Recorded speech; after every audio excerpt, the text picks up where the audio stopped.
자, 지금 우리가 2024년 마지막 주간을 보내고 있습니다. 자, 끝은 언제나 새로운 시작을 의미하죠. 우리 신앙의 역사도 마찬가지입니다. 주님이 오시는 그날까지 끝은 없어요. 계속 끝이 없는 시작이다라고 말할 수 있겠습니다. 오늘의 나는 더 이상 어제의 내가 아니지요. 생명의 특징이라고 하는 것이 무엇입니까? 날마다, 아니 순간마다 새로워지는 것. 지금 이 순간에도 내 몸의 세포는 죽고 낡은 세포가 죽고 새로운 세포로 다시 분열되어 태어나는 것, 그 과정이 반복되는 게 내가 살아있는 거잖아요. 그 신진대사, 생명의 반복이 멈추는 그날이 내가 죽는 날이잖아요. 우리 신앙도 마찬가지입니다. 살아있는 신앙이 뭐냐? 날마다 새롭게 태어나는 과정을 반복하는 것. 그래서 사도 바울은 날로 새롭도다 그렇게 고백을 하죠. 어제의 모습, 과거의 자리에 머물러서는 안 된다는 거예요. 맨날 똑같아. 지난해도 똑같고 10년 전에도 똑같고. 근데 이렇게 되돌아보면 많이 변하셨다. 어떻게 저분이 저렇게 변하셨나? 기쁨이 있고 찬양이 있고 기도가 있고 변화가 된 그 모습을 보면서 놀라는 그런 분들도 있어요. 오늘 이 송년 예배가 이런 결단을 내릴 수 있는 그런 귀한 자리 되기를 소망합니다. 복음의 핵심이라고 할 수 있는 로마서를 통해서 바울 사도가 로마서를 썼는데요. 이런 말씀을 하셨어요. 너희 몸은 어차피 썩어질 것인데 욕심에 이끌려서 죄가 다스리게 되면 그 인생이 불의한 도구로 쓰임을 받을 수밖에 없다. 그러니 너희 자신을 그 몸을 하나님께 드려서 의의 도구로 쓰임을 받아라. 너희는 은혜를 경험한 자들이기 때문이다. 그러셔요. 누구든지 죄에게 순종하면 죄의 종이 되어 사망에 이르고 하나님께 순종하면 의에 이른다.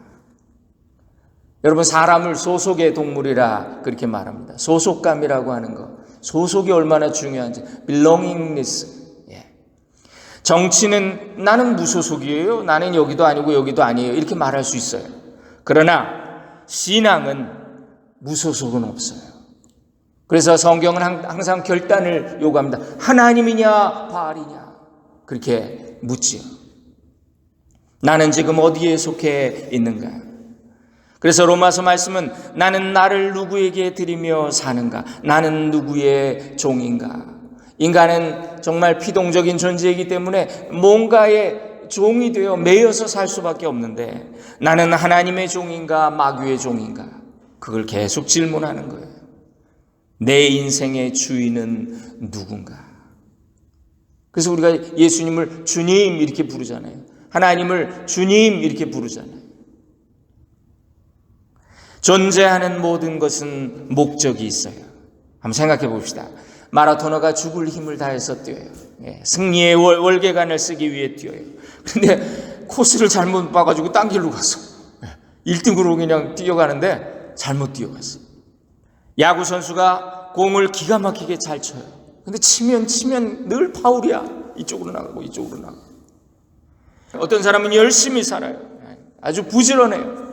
그런데 악한 일만 열심히 해요. 자기를 위한 세속적인 일만 열심히 해요. 중요한 건 하지 못해요. 얼마나 불행한 일입니까?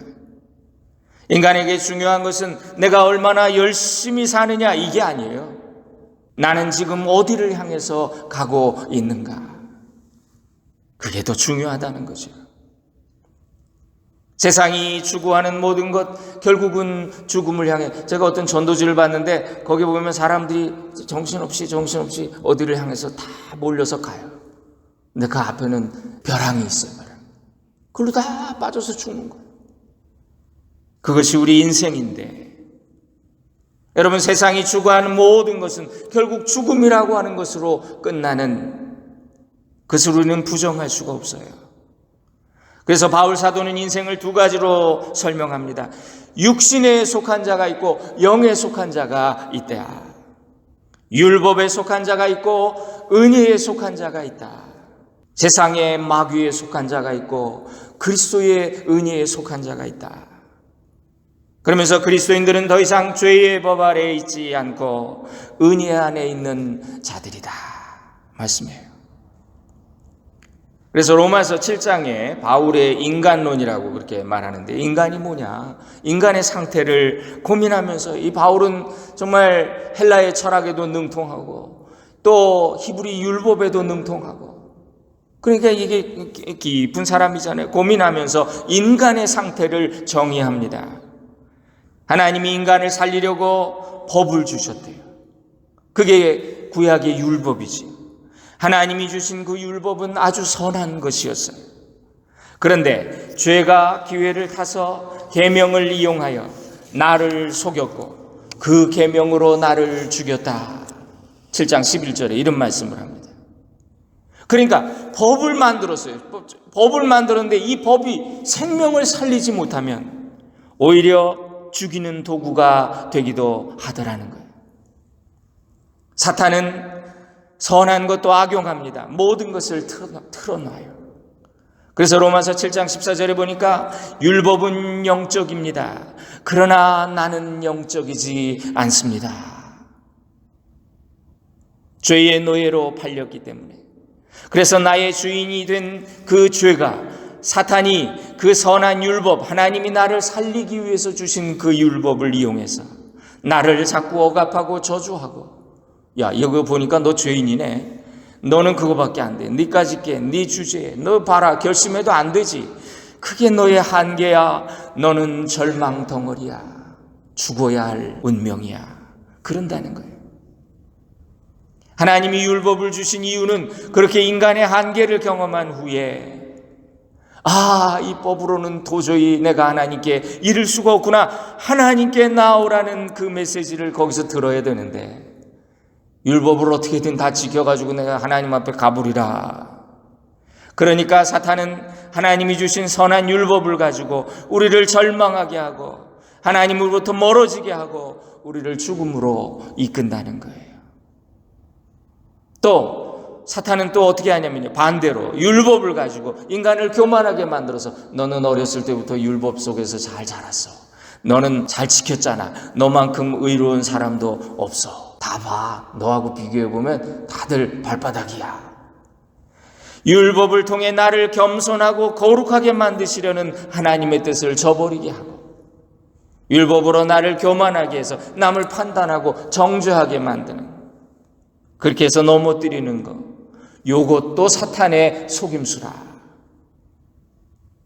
그래서 종교인들은 위선자가 되기 쉬운 이유가 바로 사탄이 속여요. 넌 그래도 교회 나가잖아. 그래서 바울은 로마서 7장에 이렇게 한탄합니다. 15절에 나는 내가 하는 일을 이해하지 못하겠습니다. 쉽게 번역했습니다. 내가 하고 싶어하는 일은 하지 못하고 미워하는 일을 행하고 있으니 말입니다. 선을 행하려고 하는 그 소망은 나에게 있지만 선을 행할 능력이 내게 없습니다. 그러므로 나는 한 법칙을 발견했습니다. 사실 나의 속 중심에서는 하나님의 법을 즐거워합니다. 그러나 나의 몸의 여러 부분, 육신이 다른 법이 작용하고 있어서 그 법이 내 마음의 법과 싸워 나를 죄의 법 아래로 사로잡히게 합니다. 여러분, 내 마음 나도 모르게 이런 노래 있잖아요. 내가 왜 이러는지 몰라.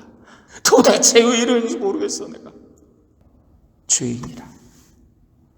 바울은 오호라 나는 곤고한 사람이로다. 나는 비참한 인생이로구나. 이 죽음의 몸에서 누가 나를 건져내랴 한탄을 합니다. 탄식을 합니다. 이렇게 사탄은 선한 율법을 악용해서 인간을 죄의 사슬에 올가매고 넘어지게 하고 절망하게 하고 하나님을 떠나게 하고, 감히 네가 어찌 하나님 앞에 갈 수 있겠냐고. 그래서 하나님이 해결책을 주셨어요. 이거는 네가 할 수 없어. 내가 해결책을 보내주겠다. 그분이 예수님이세요. 그래서 바울도 우리 주 예수 그리스도로 인해 감사하리로다. 내가 하나님께 감사하리로다. 하나님이 세상을 이처럼 사랑하사 독생자를 주셨다. 그러므로 이제 그리스도 예수 안에 있는 자에게는 결코 정죄함이 없나니 이는 그리스도 예수 안에 있는 생명의 성령의 법이 죄와 사망의 법에서 너를 해방하였습니다. 바울 로마서 8장에 나오는 말씀인데 이렇게 차근차근 이게 우리 인간의 실존이고 이렇게 해서 하나님이 이런 일을 하셨고 이게 우리가 다다라야 될 결론이라고 이렇게 설명을 하는 거예요. 그래서 로마서를 복음의 진수라고 핵심이라고 그렇게 말합니다. 본성 때문에 연약해서 인간이 할 수 없는 그것, 하나님께서 그 죄를 없애주시기 위해 자신의 아들을 죄 있는 사람의 모양으로 보내시고 대신 죄값을 치르게 하심으로써 그 문제를 해결해 주셨다. 여러분, 사람의 본성이 잘 안 바뀌죠. 우리가 나이가 들면서 깨닫는 게 그거잖아요. 참 사람 변하기가 어렵구나. 그런데 예외가 있더라는 거예요. 하나님이 만져주시니까 사람이 변하더라는 거예요. 하나님의 영이 우리 안에 계시면 우리는 더 이상 죄의 지배를 받지 않게 되고 하나님이 바라시는 그 일을 하게 된다는 거예요. 그래서 죽음으로 끝나는 이 죄의 길을 벗어나, 그래서 구원은 생명의 유턴이라고, 우리가 길을 잘못 탔을 때 되돌아 나오는 그것이 바로 구원이다. 죄의 길을 벗어나 죽음으로 향해 가는 그 길을 벗어나 성령의 도우심으로 생명과 평강으로 인도함 받고 유턴하는 것.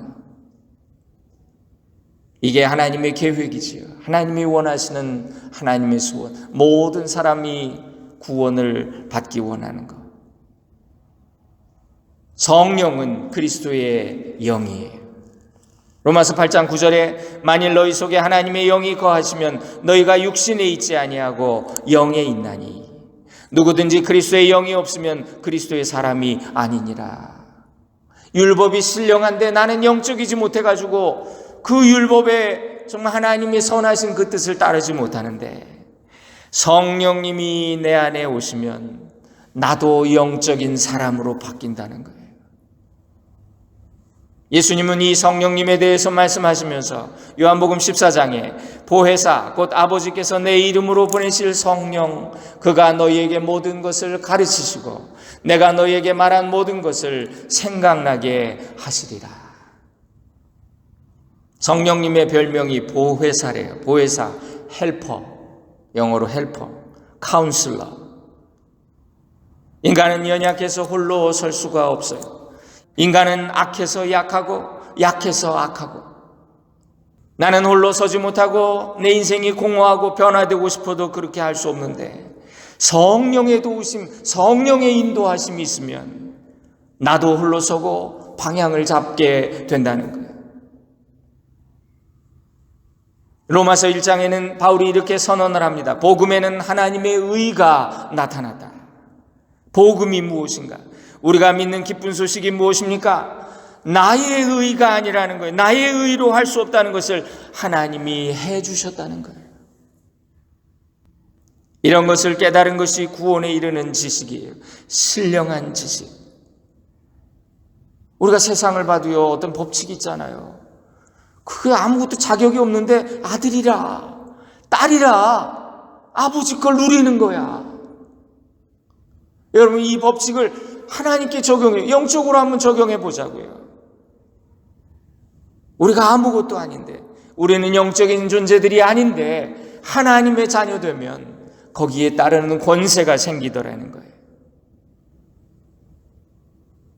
신령한 지식으로 우리 내면에서 그렇게 올바른 것을 가르쳐 주시고 하나님의 말씀을 생각나게 하시는 것이 성령님이 하시는 일이에요. 웨슬리 목사님은 이것을 성령의 내적인 증거다 이렇게 표현했어요.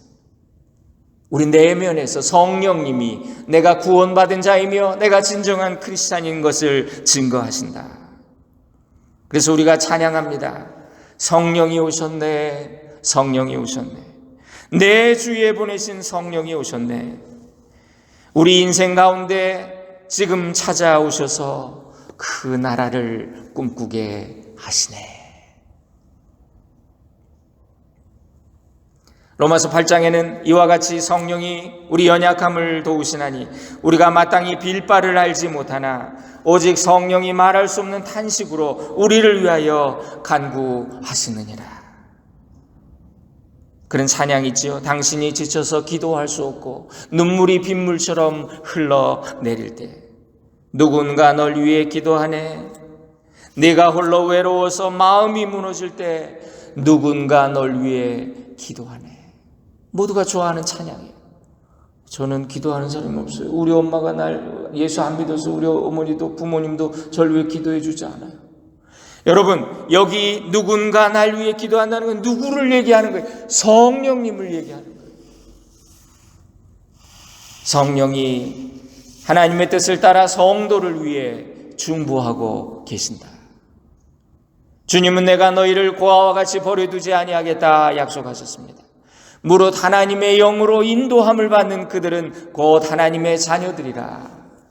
그래서 우리는 그 성령을 의지해서 하나님을 아빠, 아버지라고 부를 수 있게 되었다. 이렇게 말씀합니다. 어린아이가 아빠를 절대적으로 신뢰하듯이 우리는 하나님의 선하심과 인자하심을 믿고 이렇게 고백할 수 있습니다. 우리가 알거니와 하나님을 사랑하는 자, 그의 뜻대로 부르심을 입은 자들에게 모든 것이 합력하여 선을 이루느니라. 성령님께서 친히 우리의 영과 함께 우리가 하나님의 자녀라는 것을 증명해 주신다 그래요. 자녀라면 또한 상속자이기 때문에 우리는 하나님의 상속자이고 또한 그리스도와 공동 상속자이고 그래서 우리는 그리스도께서 누리는 영광에 참여할 자들이다. 그래서 또한 그분이 겪으신 고난도 우리가 같이 동참해야 한다. 생각건대 현재의 고난은 장차 우리에게 나타날 영광과 좋게 비교할 수 없도다. 로마서 8장 18절 말씀이에요. 이 바울의 이 고백들을 쭉 살펴보면 로마서 8장 32절에는 만일 하나님이 우리를 위하시면 누가 우리를 대적하겠는가? 자기 아들을 아끼지 아니하시고 아들도 아끼지 않으시고 우리 모든 사람을 위하여 내어주시니까 어찌 그 아들과 함께 모든 것을 우리에게 선물로 주지 아니하시리요. 누가 우리를 그리스도의 사랑에서 끊으리요? 환난이나 곤고나 핍박이나 굶주림이나 헐벗음이나 위험이나 칼이겠느냐? 이 모든 일에 우리를 사랑하시는 이로 말미암아 우리가 넉넉히 이기느니라. 영어 성경을 보니까요, We are more than conquerors. 얼마나 멋진 말이에요. 우리는 정복자들보다도 더 위대한 사람들입니다. 내가 확신하노니 사망이나 생명이나 천사들이나 권세자들이나 현재일이나 장래일이나 능력이나 높음이나 기품이나 다른 아무 피조물이라도 우리를 우리 주 그리스도 예수 안에 있는 하나님의 사랑에서 끊어 놓을 수 없느니라. 그래서 우리가 찬양합니다. 그 사랑, 날 위해 죽으신, 날 위해 다시 사신, 죽음도 생명도 천사도 하늘의 어떤 권세도 끊을 수 없는 영원한 그 사랑, 예수. 이것이 우리가 예수 믿는 이유예요. 기독교 역사에서 빼놓을 수 없는 큰 인물이 하나 있습니다. 이분은 세속적인 욕망과 성공을 추구하던 이방인 아버지와 독실한 크리스찬 어머니 사이에서 태어납니다. 육적인 아버지와 영적인 어머니 사이에서 태어나서 숙명적으로 이 두 가지를 다 받았기 때문에 둘 사이에 방황하게 돼요. 아버지는 그가 출세하기를 바라고 16살 난 아들을 당시에 대도시였던 카르타고로 조기 유학을 보내주었습니다. 마치 뉴욕과 같은 그런 곳입니다. 이 아들은 머리도 좋았고 아버지를 닮아서 놀기도 잘하고 아주 그냥 그런 부류였어요. 당시 출세의 지름길이라고 여겨졌던, 그 당시에는 수사학과 철학을 공부하면 출세가 보장되어 있었습니다. 우리 식으로 말하면 MBA를 올 A로 마치고 하버드와 예일에다가 PhD 어플리케이션을 낸 그런 상태인 거예요. 그러다가 그는 당시에 인기 있던 종교, 우주 만물을 합리적으로 설명하는 이원론, 마니교라고 하는 종교에 빠지게 돼요. 이 사람은 너무 똑똑한 사람, 지적인 갈망이 너무나 컸기 때문에 유명한 스승들을 다 찾아다녔어요. 아버지가 보내던 돈으로 그냥 아주 많은 걸 누리면서 그렇게 유학 생활을 했습니다. 요즘식으로 말하면 한국에서 오는 돈으로 말이지 좋은 아파트에서 말이지 BMW 끌고 아프리카 출신의 걸프렌드도 생겼어요. 아버지의 피가 있어서인지 그런 생활을 매우 즐기면서 그는 자기 자서전에서 이렇게 고백합니다. 나는 성중독자라고 생각할 정도로 너무너무 쾌락에 탐닉했다. 결혼도 하지 않았는데 아이를 낳았어요. 18살 때 아버지가 됐어요. 하지만 이런 생활이 그에게 만족이나 행복을 주지 못했습니다. 그래서 잠시 고향에 돌아왔어요. 마음을 잡기 위해 어머니가 소개해준 여인과 결혼하려고 약혼을 했는데 어린 신부가 혼인 연령이 되기까지 2년을 더 기다려야 되는데 그걸 못 참고 또 다른 여자를 사귀었어요. 당시 로마에서 교수가 되고 성공하는 듯 했지만 교수 임용이 됐어요. 수사학 교수가 됐어요. 30살 이전에 출세했어요. 근데 그의 내면의 정신적인 욕구와 지적인 갈망이 채워지지 않아서 세속적인 명성에 대한 욕망에 자꾸 짓눌려서 자기가 끊임없이 망가지고 자기 속에 있는 죄, 아버지께 물려받은 그 본성, 육신적인 것, 성적인 욕망, 끊임없이 자신을 따라다니고 그렇게 고민하다가 그 교회는 다니는 거야. 교회는 그래도 어머니 때문에 그냥 왔다리 갔다리 하는데 암브로시우스라고 하는 훌륭한 목사를 만났어요. 그의 설교를 듣는데 정말 너무나 논리적이고 이성적이고 또 지적이면서도 영적인 그의 설교에 감화를 받아요. 마음이 조금씩 열려요. 기독교라는 게 정말 이게 무식한 사람의 종교가 아니구나. 그런 걸 깨닫게 돼요. 조금씩 마음이 열렸는데 머리로는 이제 조금씩 동의가 돼요. 지적으로는 동의가 돼요. 그런데 내 삶은 도대체 변화되지 않는 거예요. 여전히 육신에 끌리고 쾌락에 끌리고 신앙이 진리인 줄은 알면서도 여전히 의지가 약해서 습관적인 악을 뿌리치지 못하고 김유신 장군이 졸다가 말이 기생집으로 데리고 갔다잖아요. 그런 거죠. 우리 이 육신적인 이 감각적인 쾌락이 나를 자꾸 죄로 이끌어가는 거예요. 그는 죄인인 줄 알면서도 죄에서 벗어나지 못하는 자기의 모습을 탄식하며 사도 바울처럼 오호라 나는 곤고한 자로다 괴로워합니다. 그러다 어느 날 그가 하나님 앞에서 기도해요. 하나님, 나는 왜 이 죄의 사슬에서 벗어나지 못합니까? 왜 나의 이 추한 죄들을 끝나게 하지 않으십니까? 하나님, 어떻게 좀 해주세요. 난 괴롭습니다. 근데 그때 동네 아이들이 놀면서 무슨 노래를 불러요. 들고 읽으라 이런 노래를 불러요. 무엇이라도 올린 듯이 그가 성경을 찾아서 읽는데 딱 폈는데 로마서 13장 말씀이 눈에 들어온 거예요. 낮에 행동하듯이 단정하게 행하라. 호사한 연회와 술취함과 음행과 방탕과 싸움과 시기에 빠지지 말라. 주 예수 그리스도로 옷 입으라. 정욕을 채우려고 육신의 일을 꾀하지 말라. 말씀이 그의 심령을 두드리는 거죠. 그는 그 자리에 무릎을 꿇고 이렇게 고백을 합니다. 나는 더 이상 읽을 필요가 없었다. 왜냐하면 그 문장 끝에 이르자 그것은 눈 깜짝할 사이에 나의 마음 안에 넘쳐 들어오는 신앙의 빛과 같이 의심의 모든 어둠을 사라지게 만들어 주었기 때문이다.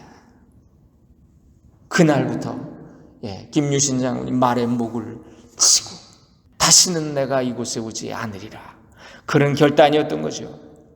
이게 사람의 마음으로 되는 일이 아니에요. 그것은 하나님의 음성이었습니다. 이 사람의 회심은 성령님의 역사였던 거죠. 이것이 AD 386년 8월에 있었던 일인데, 이 사람이 누굽니까? 여러분 잘 아시는 어거스틴이에요. 성 어거스틴. 하나님은 이 어거스틴의 세상적인 욕심, 그 세속적인 출세에 대한 그 동기, 이거를 인간적인 거지요, 세속적인 거지요, 그러나 거룩하게 그 목적을 위해서 선용하셨어요.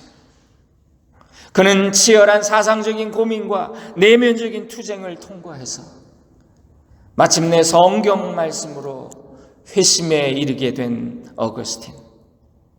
그 이후에 다시는 과거의 자리로 돌아가지 않았습니다. 모든 걸 정리하고 심지어는 약혼도 파혼하고 수도원으로 들어가서 하나님의 일을 위해 일생을 바치기로 서약을 해요. 그의 유명한 일화 중에 한 번은 길거리에서 과거에 사귀던 여인을 우연히 만났어요. 어우, 어거스틴 오랜만이야. 그녀가 날 모르겠어요, 어거스틴? 그랬는데 이 어거스틴이 그러더라는 거예요. 나는 더 이상 과거의 그 사람이 아닙니다. 당신이 알던 어거스틴은 죽었습니다. 조금 과장해서 말하는 학자들은요, 지금까지 기독교 신학은 모두 다 이 어거스틴에 대한 추석에 불과하다, 이렇게 말할 정도로 그는 위대한 신학자이며 성직자였고 또 지도자였어요. 그가 경험한 변화는 불의의 병기가 변해서 의의 병기가 된 사건이었고, 한 사람의 인생이 하나님 앞에 바쳐질 때 놀라운 역사를 일으킨다는 것을, 거룩함에 이르는 열매를 보여준 그런 삶이었죠.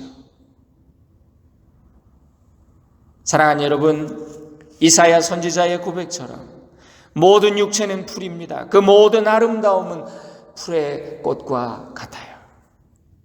그 꽃이, 너무나 아름다운 그 꽃이 며칠 못 가는, 그런 게 얼마나 허무합니까?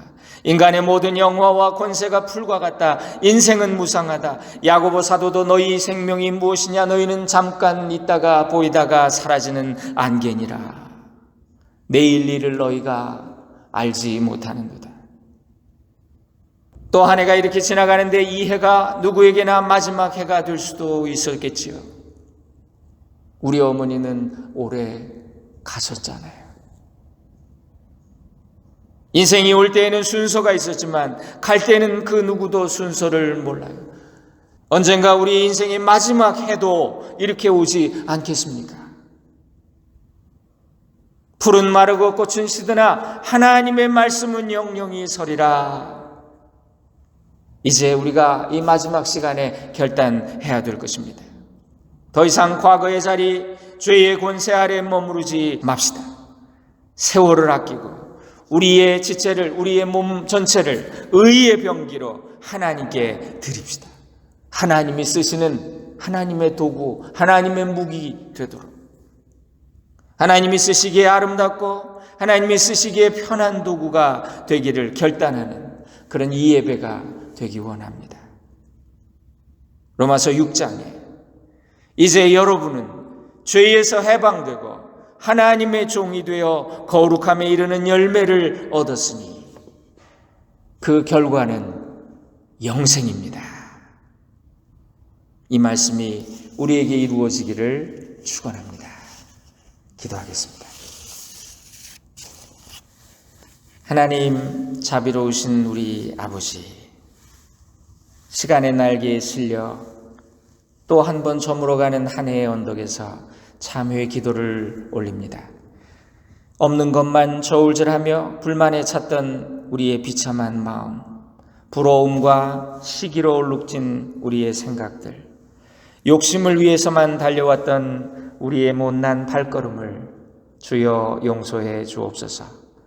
나만을 위하던 부끄러운 동기와 나만을 자랑하던 하잘것없는 위선과 모래 위에 세웠던 허세의 집들을 허물어 주옵소서.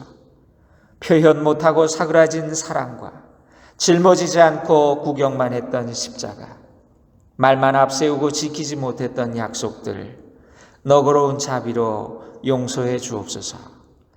거짓과 중상을 담아냈던 지옥 같은 혀와 정욕과 증오로 일그러졌던 눈과 베풀지 못했던 손과 방종했던 우리의 목구멍을 불살라 주옵소서.